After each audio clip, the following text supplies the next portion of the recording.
Hello বন্ধুরা, কেমন আছো তোমরা সবাই? আশা করি তোমরা সবাই খুব ভালো আছো, সুস্থ আছো। আমি অনেকটা ভালো আছি। তোমাকে অনেকে রিকোয়েস্ট করেছিল যে দিদি সামনেই সরস্বতী পুজো আসছে, কিছু ভিডিও শেয়ার করো যেটা বাংলাতে হবে। তো চলো আজকে আমি তোমাদের সাথে একটা গর্জিয়াস মেকআপ টিউটোরিয়াল নিয়ে চলে এসেছি, যেটা একদম সরস্বতী পুজোর জন্য পারফেক্ট আর যেটা আমি বাংলাতে করতে চলেছি। তো চলো ভিডিওটা স্টার্ট করি। মেকআপের সব থেকে প্রথমে আমাদেরকে স্কিন কেয়ারটা ভালোভাবে করতে হবে। তো সব থেকে প্রথমে তোমরা ভালোভাবে ফেস ওয়াশ দিয়ে পুরো ফেসটা ক্লিন করে নেবে।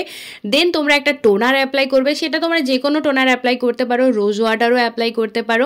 টোনারের পর একটা ময়শ্চারাইজার মাস্ট অ্যাপ্লাই করবে। এখানে আমি ডার্মডকের একটা জেল ক্রিম অ্যাপ্লাই করলাম। এটা আমার ফেসের সাথে খুব ভালোভাবে স্যুট করে গেছে, যার জন্য আমি অ্যাপ্লাই করলাম এটা। তোমরা এটা স্কিপ করে মানে এরকম জেল ক্রিম অ্যাপ্লাই করতে পারো, কিংবা স্কিপ করে তোমরা ময়শ্চারাইজারও অ্যাপ্লাই করতে পারো, যেটা ক্রিমি ধরনের হয়। তারপর আমি এখানে একটা সিরাম অ্যাপ্লাই করলাম, কারণ তোমরা জানো সরস্বতী পুজো মানেই প্রচুর পরিমাণে রোদে ঘোরা, তো সিরামটা অ্যাপ্লাই করার দরকার আছে আমি মনে করি। তো সিরাম অ্যাপ্লাই করার পর এখানে আমি এনবয়েবের প্রাইমারটা অ্যাপ্লাই করলাম। এটা 99 টাকা দাম।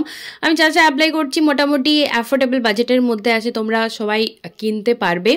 তারপরে এখানে আমি সুইস বিউটির একটা হাইলাইটার প্লাস প্রাইমার অ্যাপ্লাই করছি। এটা অসাধারণ, মানে তোমরা যে কোনো মেকআপের আগে এটা অ্যাপ্লাই করতে পারো। অনেকটা সুন্দর, মানে পুরো ফেসটা একটা গ্লো ভাব একটা চলে আসবে। তারপরে এখানে আমি একটা স্টিক ফাউন্ডেশন নিয়েছি, এটা সুগারের। এটা আমাকে অনেকে কোশ্চেন করেছে, আমার একটা শর্ট ভিডিও দেখবে ভাইরাল হয়েছে, ওটাতে অনেকে কোশ্চেন করেছে দিদি এটা কত দাম। এটা মানে এটা শেডটা মানে অনেকটা সুন্দর, তোমরা শেড ওয়াইজ চুজ করে নিতে পারবে। সুগারের অ্যাপে চলে যাবে, ওখান থেকে নিতে পারো। আর একদিকে ব্রাশেরও সিস্টেম আছে, দেখতে পাচ্ছ অনেকটা সুন্দর আর অনেকটা বড় স্টিকটা।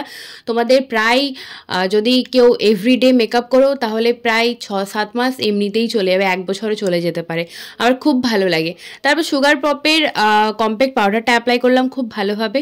এখন ব্লাশার, কন্ট্যুর, হাইলাইটার এগুলো তো অ্যাপ্লাই করতেই হবে, এগুলো সবাই জানো যে এগুলো অ্যাপ্লাই না করলে কিন্তু পুরো মেকআপটাই ফেকি লাগে।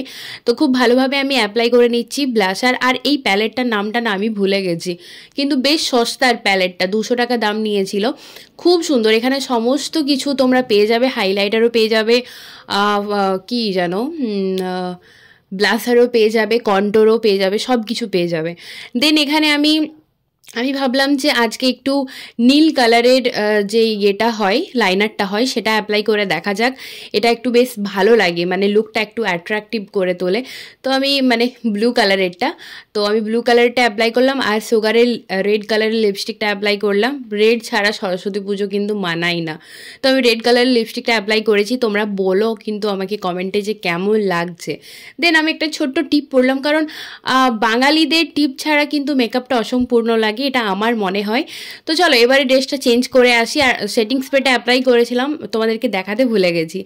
যাই হোক, তোমরা সেটিং স্প্রে অ্যাপ্লাই করে নিও, কারণ সকাল থেকে অনেকক্ষণ পর্যন্ত আমরা মেলাতে ঘুরি, তো সেটিং স্প্রে অ্যাপ্লাই করা দরকার আছে।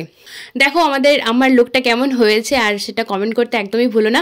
আমি যে স্টেপগুলো দেখালাম সেই স্টেপ ওয়াইজ তোমরা যদি মেকআপটা ক্রিয়েট করো অনেকটা সুন্দর লাগবে। আমি সামনে থেকেও দেখিয়ে দিলাম। তো এই ভিডিওটা কেমন লাগলো অবশ্যই জানিও। তোমাদের যদি পার্ট 2 দরকার হয় তাহলে অবশ্যই কমেন্ট করে দিও। টাটা।